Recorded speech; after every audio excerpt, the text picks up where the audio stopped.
Hey Virgo Sun, Moon, and Rising signs, this is your September 2020 horoscope prediction videos. In this video, we're going to answer the question of what your monthly theme is, what Divine has to say to you, some hidden gems you're going to be able to use to your advantage this month, actions to take, lessons you're learning, love and romance, as well as career and finance. If you're cross-watching for a Virgo that you love, I'm going to leave a timestamp in the description box linking to the love and romance section so you can jump straight there. Please be sure that you're watching your sun, moon, and rising video, as all three of these combined is going to give you the most personalized reading you can get in this generalized reading setting. If you want a very personalized reading, I do offer them on my website at www.minanixtarot.com. If you're unsure of what your sun, moon, and rising sign are, I will leave a link in the description box to a natal chart creator so that way you can figure out what these signs are and be sure to watch all three of your videos. For those of you who don't like to watch the shuffling part, I will also put a timestamp in the description box linking to after the shuffle.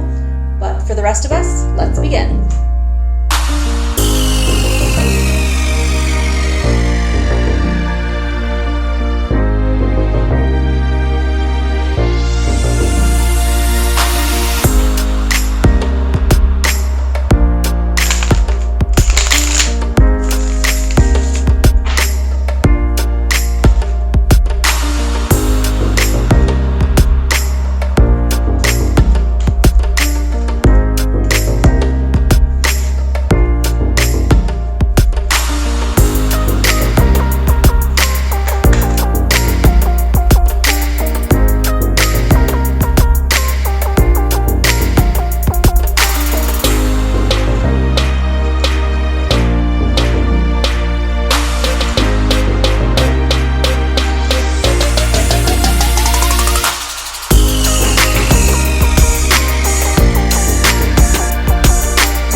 Okay, Virgo, you pulled a lot of cards this month. Not surprising, a lot of you, it's your birthday month coming up, and most of them are reversed. And so what I want to say about that is I'm being told intuitively that you are doing a lot of shadow work this month. Let's go ahead and dive into your theme and really parse these things out piece by piece. So we've got the Two of Swords reversed and the Four of Pentacles reversed for your theme.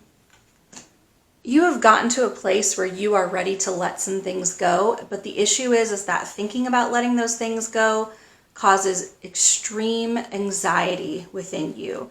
It's almost like your past self or your past stories are really holding you back and not allowing you to do what your head knows is correct, which leads me to believe, Virgo, there are some unresolved emotions here. There are some emotions that you have not quite felt fully, that you are really not taking responsibility for, that you are kind of pushing aside.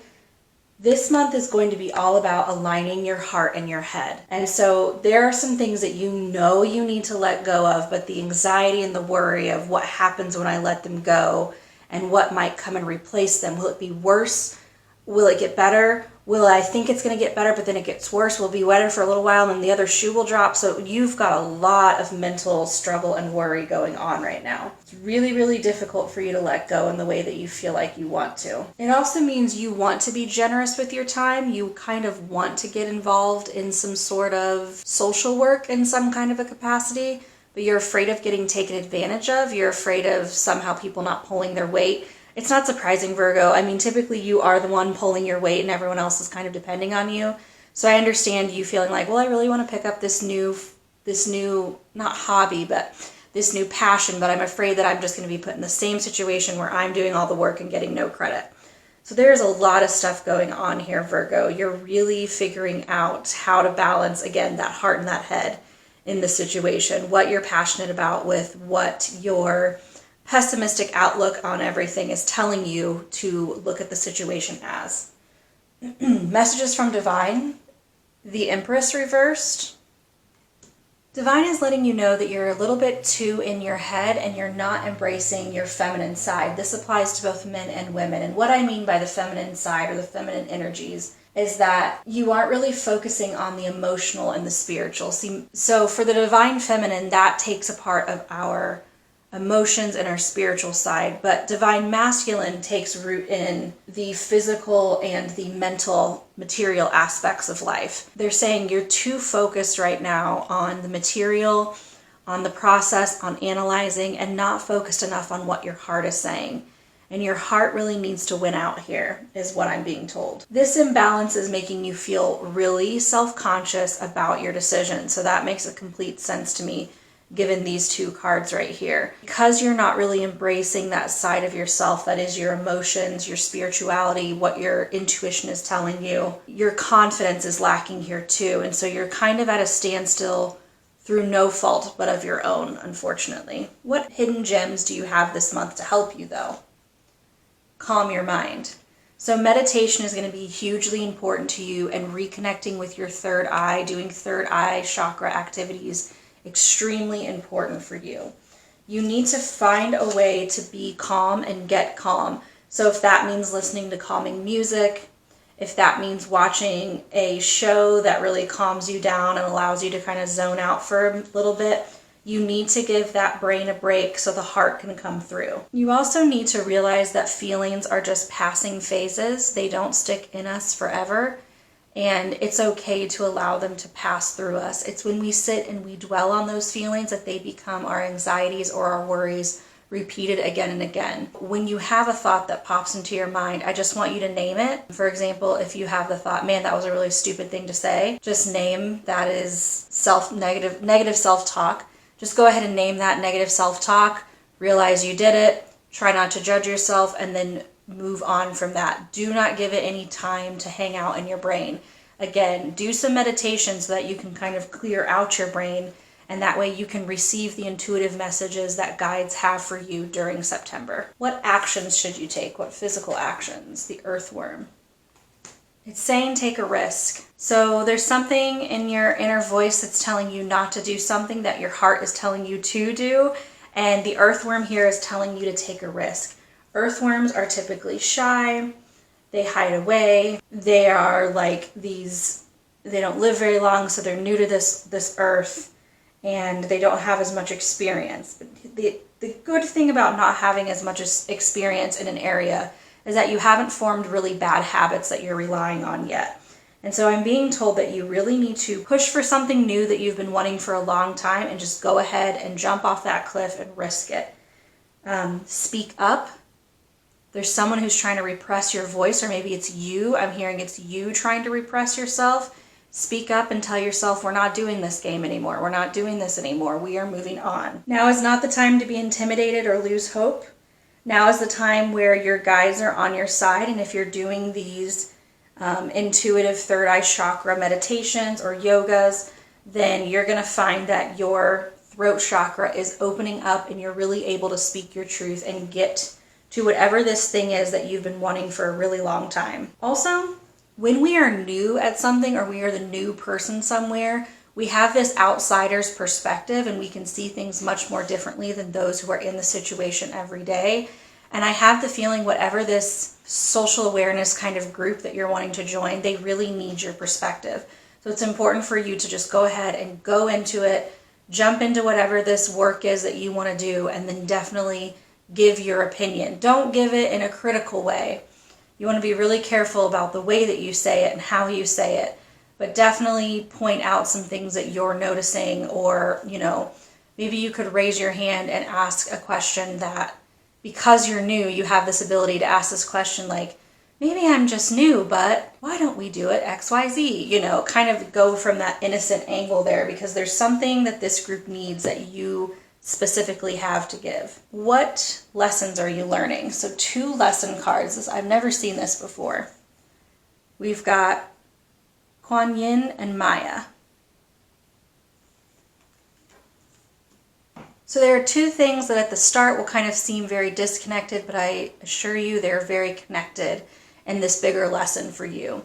So the first thing that you're learning, Virgo, is to look at things with compassion instead of perfection.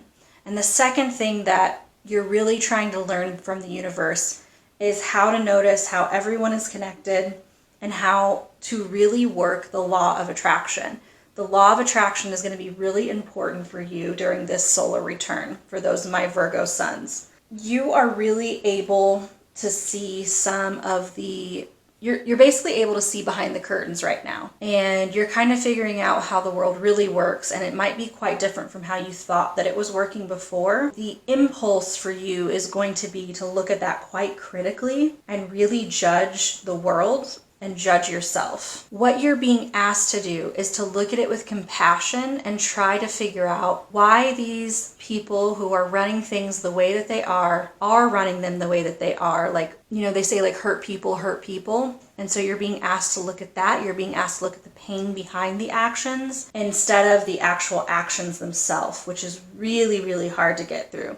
That doesn't mean that you somehow trust these people and let them into your life and let them do things that they're going to hurt you with. It just basically means looking at them as a human being instead of looking at their actions. You want to look at the heart first and not the actions first. Because you're peering behind this curtain, it may be really, really easy for you to think, this whole thing's rigged, and there's no way I'm going to get what I want out of this situation. There's nothing good that can come to me in this way. That's just simply not true. You really need to start trusting that everything you need can come to you with ease.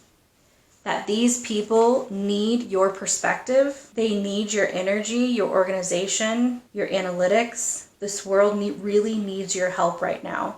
And so you need to make kindness your priority. I know the impulse is to criticize or judge or fix, or that's how you want to help, but you're being asked to help through a lens of kindness. It's almost like you're being asked to perform in the way the opposite sign of you would perform, a Pisces. They're asking you to combine your analytical brain with a compassionate side. And I love that this card is illusions too, because this compassion, illusions, is representative of Neptune, which is representative of Pisces. So I'm seeing it kind of all interconnecting here in sort of a strange way. Let's keep moving on to love and romance. We've got the Four of Cups reversed and the King of Pentacles. For my single Virgos, this is a very clear-cut message. Essentially, you are going to be coming out of your hiding, so to speak. And I feel like lately you've not really been wanting to date. You've been feeling kind of overwhelmed by romance. And this month specifically, you are going to be looking for a much more serious, much more important relationship for the future. So you're really looking at more serious candidates, not just someone you can have fun with. And you're coming out of your shell a little bit more this month in love. For my Virgos who are in a relationship, basically this is telling me that you have been going through a bit of a soul-searching time. Not surprising with all the cards that I'm seeing over here. And you are really definitive on what you want your relationship to be now. And you're ready to kind of share this plan with your partner and get feedback from them. And you have kind of come to terms with, if they're not okay with it as much, you're sort of okay with that. You are okay with letting go of what you wanted the relationship to be and accepting the relationship as it is, or you're okay with realizing that this relationship isn't working for you anymore and moving on at this time. And you'll know who you are based on the situation. You have worked really, really hard to get stability within yourself. And so now you are really wanting a partner who is willing to do that as well. So if you are not currently with a very grounded, mature, patient, dependable, stable person who's quite similar to you in all honesty, then this might not be the love match for you, and it might be time to move on. If you say your plan to your partner and they're like, yeah, that seems like a really good idea, how can I get involved? Then that's a really great thing, and it's a really great partner. So definitely be on the lookout for that, my Virgos in a relationship. For career and finance, we have the Ace of Wands reversed. Honestly, what I'm getting from this is work is just really not your priority this month, and it's really no wonder with all the karmic and big extreme life changes you're being asked to make in your mindset that work is not really a priority. And that's a great thing, because I think it's going to allow you to be able to tune into your heart more, embrace that divine feminine side, and let the material go for a little bit. You could be kind of feeling not challenged at your current job or a little bit bored. Honestly, I don't think this is necessarily a bad thing this month. I think it's okay for your brain to take a little bit of a break on work, but it also could mean for a small group of you that some sort of new venture that you were wanting to take is going to not be as successful as you were hoping it to be. In a financial sense of the word, this is talking about you needing to save your money. This is not the month to go out and buy big purchases. Unfortunately, I know for a lot of my Virgo sons, this is your birthday month. This is not the month to go buy yourself a present. This is the month to sit and receive things. So be very, very tight with your money in September. All right, Virgo, lastly, I want to roll the Astro Dice here to see if we can get any additional information. We've got the Capricorn symbol here, Jupiter, which is represented by Sagittarius, and then the 7th house, which is represented by Libra. So this could be saying that you have Libra, Capricorn, or Sagittarius somewhere else in your sun, moon, or rising. I believe what this is also talking about is having a balance and an understanding that your divine masculine, while that may be the current mode that you're in, it is not always needed in every situation. So this is developing a great understanding and a great abundance and having a lot of luck with balancing. So if you are focused on balance, luck is going to come to you much more easily in September of 2020. Also, this talks about being very giving and being able to share in relationships of any kind is going to serve you really well in September. These are all the messages I'm getting for you, Virgo. If this video resonates with you, go ahead and give it a like or comment down below. Subscribe to my channel for pick a card videos as well as monthly horoscope readings, and I will see you next time. Bye!